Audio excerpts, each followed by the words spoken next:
Hola a tots, com esteu? Bon dia, bona vespre, bona nit, segons quan veieu el vídeo, ¿vale?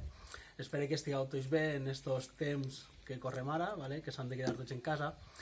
I bé, com estan fent molts dels meus companys, el que he pensat és que podria recomanar-vos també jo un llibre, i el llibre que vinc a recomanar-vos, ¿vale? És Invisible, Invisible de Eloi Moreno.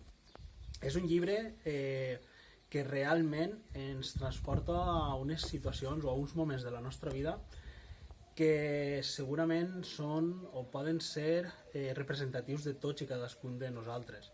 És més, és un llibre que jo recomano sempre a tots els alumnes, és un llibre que recomano a tots els pares i és un llibre que haurien de llegir tots els professors i mestres.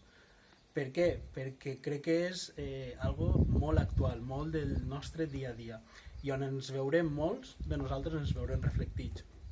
Altra cosa molt important d'este llibre, no vaig a dir-vos de què va, per què? Perquè el seu propi autor ja ho ha dit moltes vegades, és molt complicat parlar de què va el llibre sense fer el que es diu ara spoilers, ¿vale?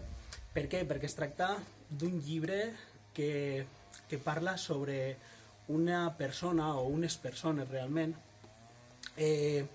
que com molts de nosaltres moltes vegades ens hem notat ser o que som invisibles. Ser invisible significa que tenim dies on sembla que ningú ens fa cas o que ningú ens diu res. O també es mira des de l'altre punt de vista. També quantes vegades haurem volgut ser invisibles i que la gent no es fixara en les coses que fem. De tot això tracta el llibre. També és veritat que dins del propi llibre molta gent pensa